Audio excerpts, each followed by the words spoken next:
And now we're being pummeled with all of this in the name of a discredited global warming scam. The Goracle and his minions are out, throwing more lies to cover up their initial inconvenient lies. When asked a question about the ClimateGate scandal, Al Gore piled more lies on top of the ones he's been peddling for years. The North Polar ice cap is melting before our very eyes. It's been the size of the continental United States for most of the last 3 million years, and now suddenly 40% of it's gone, and the rest of it is expected to disappear within 5, 10, 15 years. Oh my gosh, I would panic if any of that were true. Wouldn't you? 40% of the ice cap gone. And it's not completely preposterous to believe that they'll totally disappear within 10 years. Okay, yes, it is. But who am I to say? In September of 2007, there was a 25% reduction in the usual minimum ice cover. This, my friend, is the truth. 25%. In the 2 years since, nearly all of the ice has returned. He must have some wrong and old data. That's hard to do. We're not supposed to be asking these questions. No, no. They are not sticking to the script. Here's what happens when you don't follow the rules. The debate is over. Professor Stephen Schneider is asking an uncomfortable question this weekend at the UN Climate Change Conference. Watch a UN UN security shut it down. I have a member of the press. I want to give you a question. If you don't shut that off, I'm going to take it away from you. Sorry, sir, we have the press. I don't care. I have to shut it off. If it happens again, take it away from you, you're going out. Is that understood? It's a good thing that, we got a good old American thug doing the work for the UN over there, huh? In real science, the debate is never over. The climate cultists keep saying that anybody who wants to debate, they're just flat earthers. I'm pretty sure the world is round. But will the media ever notice? They notice the horrible, scary signs held up by the tea protesters. The signs that warned that America was headed in the wrong direction, towards fascism. The media excoriated Tea Party goers over these signs. Watch. There's a legitimate grassroots opposition. What's going on? Or type of I think they're astroturf. You be the judge of carrying swastikas and symbols like that to a town meeting on health care. How inappropriate to carry swastikas, which I don't agree with, but let's just go with this. It's inappropriate to carry swastikas and symbols like that at a meeting about health care. Did Nancy Pelosi or anybody in the media notice the signs and the flags held up by the climate change supporters this weekend? Well, it's not a swastika. No, it's just a hammer and sickle. The one that was responsible for about 50 million deaths. That's all that would. Look, save the planet. Scrap capitalism. And that little star. That's fantastic. These people openly want communism. But the media is silent, except for those who don't openly want communism or socialism. It's also interesting to me that we're the ones being compared to the flat earth believers. Yet, if you know history, I mean the basic rudimentary history, you know the word Galileo. The man who fought against the power structure of his own time to enlighten mankind that the earth wasn't flat, and that the sun, not the earth, was the center of the solar system. It was those who held power that tried to shut him down, just as those who are in power now try to shut up all who disagree now. Galileo is in the tower again. You would think that the scientists would understand their own history.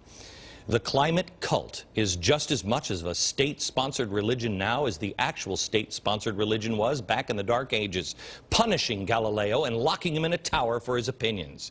And they're, once again, locking away the dissenters in a tower of fear, harassment, and an atmosphere of discrediting some, 30,000 plus scientists?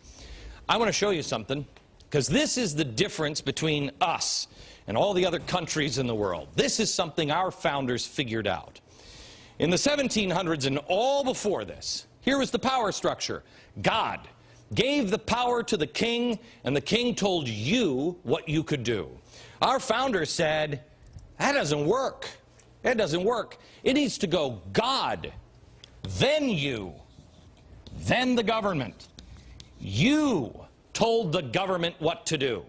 Well, this is practically heresy now. And when did it start? It started with the progressive era. The first thing they had to do is get rid of God. If they can get rid of God, then it's just you telling the government. Well, who do you think you are to tell the government and everybody else, why does your opinion mean anything? They had to get rid of God. This is the progressive era. But this doesn't work either, because Americans at least won't do that. Who is the government to tell us what to do? It's our power. Wrong again. It's not our power. It is God. Our founders knew it comes from God to us, and we give it to the government. Well, if you want to flip these, this won't work, and this won't work. So what do you do? Well, let me show you this.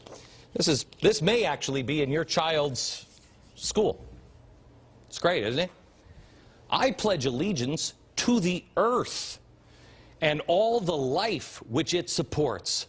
One planet in our care, irreplaceable, with sustenance and respect for all. You know what would work, according to the progressives, if we replace the planet, or God, with the planet. The earth!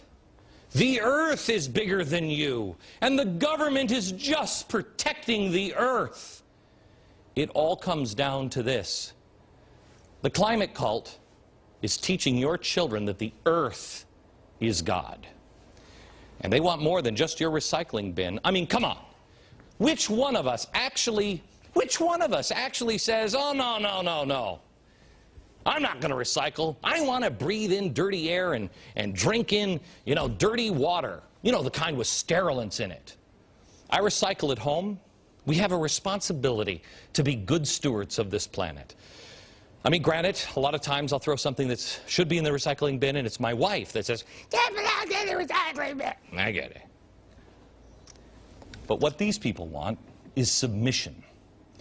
It will start with legislation to limit your energy use. It will involve huge taxes, national at first, and then global. They will, through the smart grid, control your home thermostat. It's already being done. They will limit the amount you can travel by car, but ultimately, that's not going to be enough. It won't be. The article in Canada's Financial Post points that out. The only way to really stop their imagined disaster, to save the planet, is to limit the number of human beings on this planet.